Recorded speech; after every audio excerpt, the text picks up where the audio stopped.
الرجیم بسم اللہ الرحمن الرحیم واتبعوا ما تتلو الشياطين على ملك سليمان وما كفر سليمان ولكن الشياطين كفروا يعلمون الناس السحر وما أنزل على الملكين ببابل هاروت وماروت۔ یہ تقریباً 2 آیتیں ہیں۔ ان کا پس منظر میں نے آپ حضرات کو بتایا تھا پہلے کہ اس میں جادو کا تذکرہ ہے، اور یہودی ان کی شرارتیں یہ تھی کہ وہ بجائے تورات کو پڑھتے انہوں نے جادوؤں کی جو چھوٹی چھوٹی ان کے پاس کتابچے پڑھے ہوئے تھے ان کو پڑھتے تھے، اور بجائے نبیوں کی تابعداری کرنے کے وہ جادوگروں کی تابعداری کرتے تھے اور ان کی بات کو مانتے تھے۔ تو جادو کے متعلق میں نے آپ حضرات کو پورا تفصیل سے بتایا تھا کہ جادو کی کتنی قسمیں ہیں اور جادو کس کو کہتے ہیں۔ تو یہ حضرت سلیمان علیہ السلام کے دور کا واقعہ ہے، اور اس میں یہود کے ایک شبہ کا ازالہ بھی ہے۔ یہودیوں کا شبہ یہ تھا کہ حضرت سلیمان علیہ السلام نعوذ باللہ جادوگر تھے، اور ظاہر بات ہے جادوگر جو ہے وہ شرعاً عقلاً جو ہے اس کو کافر کہا گیا ہے، تو ظاہر جادوگر تو کافر ہوتا ہے۔ تو حضرت سلیمان علیہ السلام تو نبی تھے، اور نبی سے ایسا کام ممکن نہیں ہے۔ جب نبی کریم علیہ السلام نے سلیمان علیہ السلام کا ذکر کیا تو انبیاء کے فہرست میں ذکر کیا، تو یہود بڑے حیران ہوئے کہ آپ سلیمان کو نبی کہتے ہیں، حالانکہ سلیمان تو جادوگر تھے۔ ٹھیک ہے، تو اس آیت کے اندر اللہ تعالیٰ نے ان کی اس بات کو بھی رد کیا ہے، اور جواب دیا ہے کہ سلیمان علیہ السلام نے کفر نہیں کیا، بلکہ کفر جو ہے شیطانوں نے کیا تھا۔ اور اس کے اندر یہ بھی بتایا گیا ہے کہ یہ جو جادو سیکھتے تھے ان کا منشا کیا ہوتا تھا، مقصد کیا ہوتا تھا۔ 2 فرشتوں کو اللہ تعالیٰ نے ہاروت اور ماروت ان کا نام تھا، بابل شہر کے اندر اتارا، اور اس دور میں جو ہے لوگوں کے درمیان ایک عجیب فتنہ پھیلا ہوا تھا، جادو کا بڑا زور تھا، لوگ جادو اور معجزے کے درمیان فرق نہیں کر پا رہے تھے، اور نبی کو اور جادوگر کو، اور بعض جادوگر ایسے بدبخت تھے کہ وہ جادو کرتے تھے کچھ، یعنی کہ اپنے جو ہے شعبدہ بازیاں دکھا کر لوگوں کو اپنے جال میں پھنساتے، پھر اس کے بعد نبوت کا دعویٰ بھی کرتے تھے۔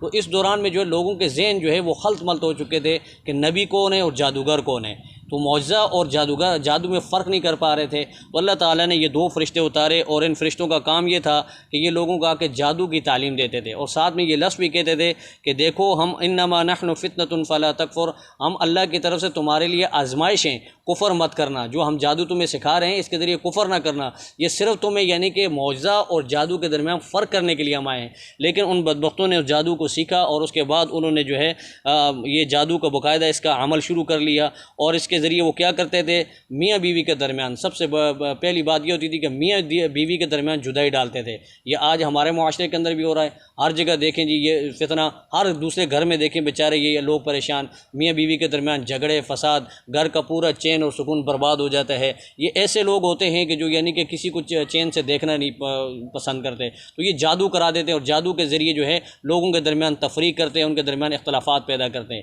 اب یہ جادوگر جو ہے یہ شرعاً میں نے آپ کو پہلے بھی بتایا تھا کہ یہ بالکل کافر ہے، اور اس کی نماز جنازہ بھی پڑھنا جائز نہیں جو ایسا جادو کرتا ہے۔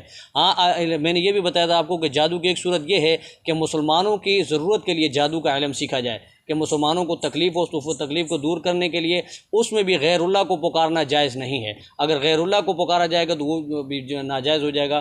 تو جادوگر اصل میں یہ جو ہے رشوت دیتے ہیں شیطان کو، اور شیطان کی رشوت یہ ہے کہ نعوذ باللہ جو ہے سب سے پہلے جو شرک کرنا پڑے گا آپ کو، شرک کرنے کے بعد غلاظت کے ساتھ نعوذ باللہ کلام پاک کو بھی لکھا جاتا ہے، اور پھر کفریہ یعنی کہ نظریات بھی رکھے جاتے ہیں، اور پھر اس کے بعد اپنے آپ کو گندہ رکھنا پڑتا ہے، نجس رکھنا پڑتا ہے۔ ہر وقت گندہ رہے گا بندہ تو وہ جادو ہوگا، تو یہ اس کا اثر ہو جائے گا۔ تو پھر اللہ تعالیٰ نے لوگوں کو سمجھا دیا کہ دیکھو نبی جو ہے وہ پاک ہوتا ہے، نبی پاک صاف ہوتا ہے، اور وہ پاکیزہ شخصیت ہوتی ہیں، اور جادوگر گندے ہوتے ہیں، اور غلاظت والے ہو تو نجس ہوتے ہیں۔ تو یہ یعنی کہ آپ آنکھوں سے بھی دیکھ کر یہ فرق کر سکتے ہیں۔ تو یہ پوری آیت کا یہ پورا پس منظر ہے۔ اب آپ ترجمہ دیکھیں، وَاتَّبَعُوا مَا تَتْلُو الشَّيَاطِينُ عَلَى مُلْكِ سُلَيْمَانَ، اور پیچھے پڑ گئے یہ یہودی ما تتلو الشیاطین علی ملک سلیمان، اس علم کے، اس جادو کے جو شیطان حضرت سلیمان علیہ السلام کے دور میں پڑھتے تھے۔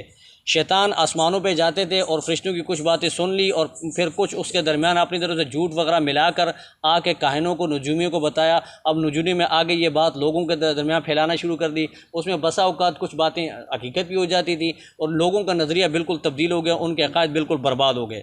تو پھر ان کاہنوں نے جو ہے ان کو باقاعدہ کتابوں کی شکل میں جو ہے کتابی شکل دے دی، اور پھر یہ کتابی شکل میں جو ہے کافی پھیل گیا لوگوں کے درمیان۔ اس کی اشاعت جب شروع ہوئی تو حضرت سلیمان علیہ السلام کو جب یہ پتہ چلا تو سلیمان علیہ السلام نے ان تمام کو ضبط کیا، اور ضبط کرنے کے بعد ایک صندوق میں بند کر کے اپنے تخت کے نیچے چھپا دیا۔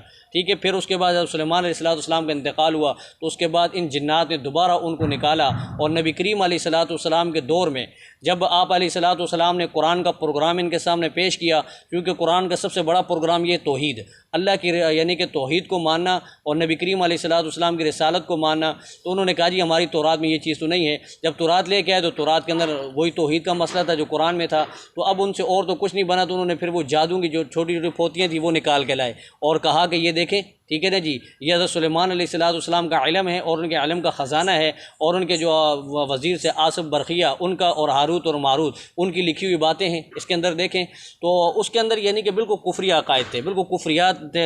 تو اس لیے اللہ تبارک و تعالیٰ نے پھر ان کا یہ رد فرمایا کہ حضرت سلیمان علیہ السلام کی طرف یہ نسبت مت کرو۔ وما کفر سلیمان، اور کفر نہیں کیا سلیمان علیہ السلام نے، ولکن الشیاطین کفروا یعلمون الناس السحر، بلکہ کفر کیا شیطانوں نے اور سکھاتے تھے لوگوں کو جادو کے اندر چونکہ کفریات ہوتے ہیں تو اس لیے اس کو کفر کہا۔ وما انزل علی الملکین، اور یہ یہودی اس علم کے پیچھے پڑے جو علی الملکین دو فرشتوں پر اتارا گیا بابل شہر کے اندر، جن فرشتوں کا نام ہاروت اور ماروت تھا۔ اللہ تعالیٰ نے ان فرشتوں کو جو انسانی خواص کے ساتھ زمین پر بھیجا تھا۔ بنی اسرائیلی وہ جو ایک روایت ہے، ٹھیک ہے، لمبی چوڑی لمبی روایت ہے کہ اس کے اندر جو ہے ان کو پتہ نہیں وہ ایک عورت پہ عاشق ہو گئے، پھر اس کے بعد جو اس عورت نے 4 شرائطیں ان کے سامنے رکھی اور یہ چاروں شرط جو ہے کر بیٹھے، پھر اس کے بعد اللہ تعالیٰ نے جو اس عورت کو جو زہرہ ستارہ بنا کر آسمان میں اٹھا لیا اور ان دونوں کو جو ہے وہاں کنویں کے اندر لٹکا دیا۔ اب قیامت تک یہ وہاں اس آگ کے کنویں میں لٹک رہے ہیں، قیامت کے بعد یعنی نجات پانے کی بنی اسرائیلی روایت ہے، ٹھیک ہے، اس کی کوئی حقیقت نہیں ہے۔ وما یعلمان، پھر یہ کیا کرتے تھے، یہ دونوں فرشتے ان کو سکھاتے تھے من احد، لیکن سکھانے سے پہلے یہ ایک بات کہتے تھے جو سیکھنے کے لیے آتا تھا، حتی یقولا، یہاں تک کہ وہ بات اس سے نہ کہتے تھے۔ وہ بات کیا تھی کہ انما نحن فتنۃ فلا تکفر، دیکھو ہم اللہ تبارک و تعالیٰ کی طرف سے آزمائش ہیں اور تم لوگ کفر میں مت پڑ جانا، یہ جادو سیکھ کے کفریہ عقائد اور کفریہ نظریات مت رکھ لینا ورنہ تم برباد ہو جاؤ گے۔ لیکن ان بدبختوں نے یہ کام چھوڑ دیا اور اس کی نافرمانی کی۔ فَيَتَعَلَّمُونَ مِنْهُمَا، پھر سیکھا ان دونوں فرشتوں سے ما، وہ جادو کا علم، يُفَرِّقُونَ بِهِ بَيْنَ الْمَرْءِ وَزَوْجِ، جس جادو کے ذریعے وہ جدائی ڈالتے تھے میاں اور بیوی کے درمیان۔ وَمَا هُمْ بِضَارِينَ بِهِ مِنْ أَحَدٍ إِلَّا بِإِذْنِ اللَّهِ، اور وہ نقصان نہیں دے سکتے جادو کے ذریعے کسی کو بھی الا بإذن اللہ، مگر اللہ کے حکم سے۔ مؤثر حقیقی کون ہے؟ اللہ کی ذات ہے۔ یہ باقی تمام چیزیں کیا ہیں؟ اسباب ہیں۔ یہ جادو وغیرہ یہ ساری چیزیں تدبیر اور اسباب کے درجے میں آتی ہیں، اور مؤثر حقیقی اللہ کی ذات ہے۔ دوائی ہم استعمال کرتے ہیں یہ ایک سبب ہے، لیکن شفا کون دیتا ہے؟ اللہ دیتا ہے۔ کھانا ایک سبب ہے، روٹی کھانا ایک سبب ہے، لیکن بھوک کون مٹاتا ہے؟ اللہ کی ذات۔ پانی ایک سبب ہے، لیکن پیاس کون مٹاتا ہے؟ اللہ کی ذات۔ تو یہ اسباب ہیں، یہ اسباب مؤثر حقیقی نہیں، مؤثر حقیقی اللہ کی ذات ہے۔ وَيَتَعَلَّمُونَ مَا يَضُرُّهُمْ، اور انہوں نے سیکھا وہ علم يَضُرُّهُمْ جو سراسر ان کے لیے گھاٹے اور نقصان والا تھا، وَلَا يَنْفَعُهُمْ، اور ان کے لیے کوئی اس میں فائدہ نہ تھا۔ وَلَقَدْ عَلِمُوا، اور یہ جان چکے کہ لَمَنِ اشْتَرَاهُ، جس نے یہ جادو کا علم سیکھ لیا، مَا لَهُ فِي الْآخِرَةِ مِنْ خَلَاقٍ، آخرت میں اس کے لیے کوئی حصہ نہیں، کیونکہ ظاہر بات ہے جادو کفر ہے اور کفر سیکھنا تو جائز ہی نہیں ہے، تو اس میں آخرت میں آپ کو کیا ملے گا؟ وَلَبِئْسَ مَا شَرَوْا بِهِ أَنفُسَهُمْ، اور بہت بری چیز ہے جو انہوں نے یعنی کہ اپنے نفس کو جس کے بدلے میں بیچا، وہ یہ تھا کہ جادو کیا، جادو سیکھا، جادو کے اوپر عمل کیا اور جادو کے آگے ترویج کی، اور اس کے بدلے میں اپنے نفس کو بیچ ڈالا۔ لَوْ كَانُوا يَعْلَمُونَ، اگر ان کو سمجھ ہوتی تو یہ ایسا نہ کرتے۔ وَلَوْ أَنَّهُمْ، اب آگے دیکھیں اللہ تبارک و تعالیٰ کتنے کریم ہے، کتنے رحیم ہے کہ اللہ تبارک و تعالیٰ نے اتنا بڑا یعنی کہ کفر کرنے کے بعد بھی اللہ تعالیٰ نے ان کو چانس دیا، موقع دیا۔ وَلَوْ أَنَّهُمْ آمَنُوا، اگر یہ بدبخت ایمان لے آئیں، وَاتَّقَوْا، اور تقوی اختیار کر لیں، تو لَمَثُوبَةٌ مِّنْ عِندِ اللَّهِ خَيْرٌ، تو اللہ تبارک و تعالیٰ کے ہاں بہت اچھا بدلہ ہے۔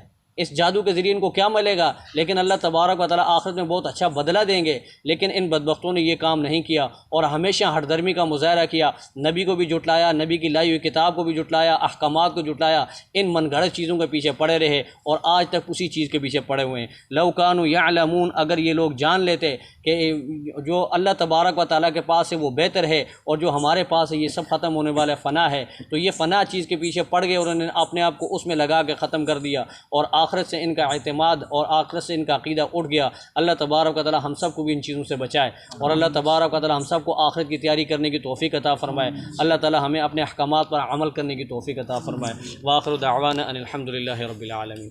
اللہم صلی علی محمد وعلی آل محمد کما صلیت علی ابراہیم وعلی آل ابراہیم انک حمید مجید۔ اللہم بارک علی محمد وعلی آل محمد کما بارکت علی ابراہیم وعلی آل ابراہیم انک حمید مجید۔